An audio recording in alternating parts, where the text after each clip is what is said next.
नमस्कार, मैं हूं आपके साथ फरहीन और आप देख रहे हैं केबीसी न्यूज़। डॉक्टर भगवान का रूप होता है, ये आपने अक्सर सुना होगा, लेकिन क्या आपने ये सुना है कि एक डॉक्टर बलात्कारी भी होता है? जी हां, आज हम आपको एक ऐसे डॉक्टर के बारे में बताएंगे जो 10 वर्षों से एक मासूम लड़की को शादी का झांसा देकर उसके साथ न सिर्फ बलात्कार किया, बल्कि उसका काफ़ी सारे पैसे भी ऐंठ लिए। ये मामला धार जिले के धर्मपुरी से है, जिसमें डॉक्टर आरोपी शादी का झांसा देकर 10 वर्षों तक शिक्षिका युवती का शारीरिक शोषण करता रहा, लेकिन 21 जून को आरोपी किसी दूसरी लड़की से शादी कर ली। पूरा मामला क्या है, ये देखते हैं इस रिपोर्ट में। कहते हैं प्यार में कस्में वादे बहुत खाए जाते हैं, लेकिन निभाए बहुत कम जाते हैं। कभी कभी प्रेम और कस्में वादे जैसे पवित्र शब्द को अपनी ढाल बनाकर कुछ लोग अपनी हवस की भूख मिटाते हैं, और जब मतलब पूरा हो जाता है तो इन्हीं वादों को बड़ी आसानी से तोड़ देते हैं। और एक ऐसा ही वाक्य आया है धर्मपुरी थाना क्षेत्र से, जहां आरोपी डॉक्टर शादी का झांसा देकर 10 वर्षों तक शिक्षित युवती का शारीरिक शोषण करता रहा। नाम दिलीप, पिता का नाम श्याम ठाकुर। युवती के पास वाले मकान में ही रहता था। दोनों पढ़ाई में अव्वल थे। दोनों एक दूसरे को पसंद भी करते थे।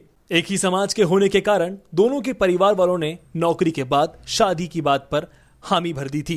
पीड़ित 2009 में शासकीय सेवा में शिक्षिका बनी और आरोपी डॉक्टर बनना चाहता था।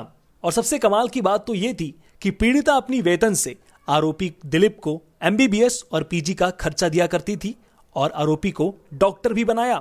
इतना ही नहीं, उसे महंगी बाइक और 10 लाख का कार लोन भी दिलाकर दिया।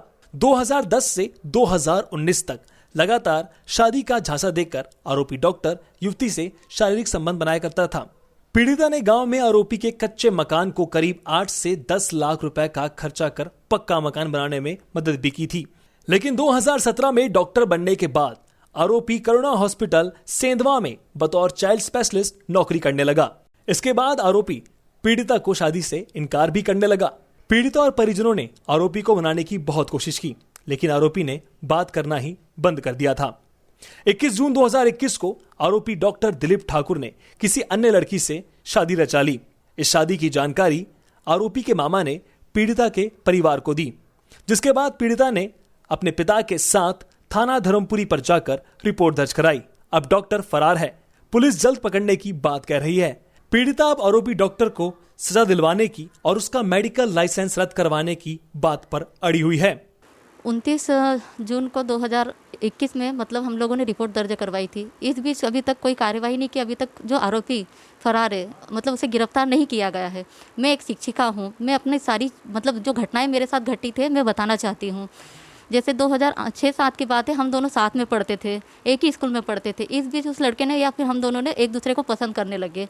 फिर मतलब हम दोनों के बीच बातचीत बढ़ने लगी, एक दूसरे को पसंद करने लगे। फिर उसने कहा कि मैं तुमसे शादी करना चाहता हूँ। तो फिर मैंने कहा ठीक है। उसने कहा मैं PMT सिलेक्शन हो जाएगा, MBBS कर लूँगा, इसके बाद मैं तुम्हारे से शादी कर लूँगा। तो मैंने कहा ठीक है, पहले आप अपने भाई पेरेंट्स को बताइए, अपने बड़े पापा को बताइए। तो उस लड़के ने उसके बड़े पापा को बताया। तो उसके बड़े पापा हमारे घर पर आए, मेरे पापा मम्मी से बात करी। तो पापा मम्मी से बात होने के बाद में शादी की बात तय कर ली गई। पापा मम्मी ने कहा चलो ठीक है भाई, आप MBBS कर लेंगे, उसके बाद फिर शादी कर लेंगे। इसके बाद में फिर लड़के को कहा कि भाई MBBS पूरा होने के बाद, उसने जबलपुर से किया है। लड़के का नाम डॉक्टर दिलीप ठाकुर है, जो अभी सेंधवा करुणा हॉस्पिटल में पदस्थ है, चाइल्ड स्पेशलिस्ट के पद पे है।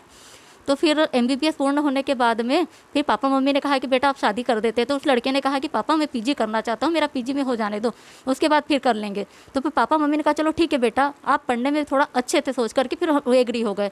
तो PG में सिलेक्शन होने के बाद में उसको 2 साल लगा। 2 साल होने के बाद में फिर पापा मम्मी ने कहा कि बेटा चलो शादी कर लेते हैं, अब करवा लेनी चाहिए, अब काफ़ी टाइम हो गया है। फिर भी वो वहीं पर मतलब शादी की बात को पलटता रहा, आगे बढ़ाता रहा कि नहीं पापा थोड़ा सा मुझे जॉब लग जाने दो, कहीं पदस्थ हो जाने दो। ऐसा सोच के फिर वो सेंधवा करुणा हॉस्पिटल में पदस्थ हो गया। उसके बाद भी उसने क्या किया, शादी करने से इनकार कर दिया। इस बीच जबलपुर से, इंदौर से कई बार धर्मपुरी आया। धर्मपुरी आकर के कई बार मेरे घर पर आया और शारीरिक संबंध मुझसे बनाता रहा, ये कहकर कि मैं तुमसे शादी कर लूँगा, परंतु आज तक उसने मुझसे शादी नहीं करी। इस बीच उसके घर की आर्थिक स्थिति खराब थी, उसकी भी आर्थिक स्थिति खराब थी। तो मेरे द्वारा, मेरे पेरेंट्स के द्वारा उसे आर्थिक सहायता दी गई, परंतु उसके द्वारा फिर वापस नहीं दिया गया।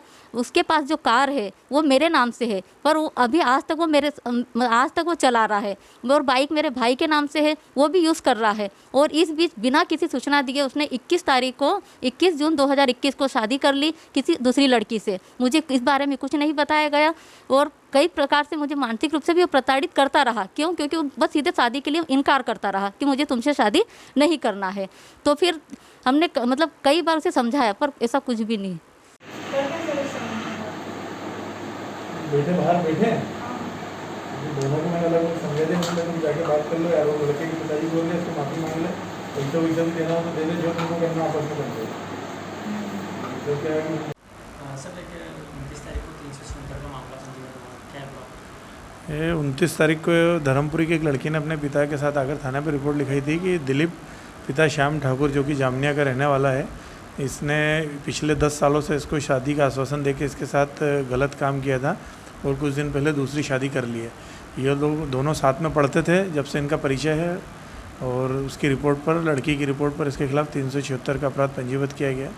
आरोपी की गिरफ्तारी हुई? वो घटना दिनांक से फरार है, उसकी गिरफ्तारी के प्रयास किए जा रहे हैं।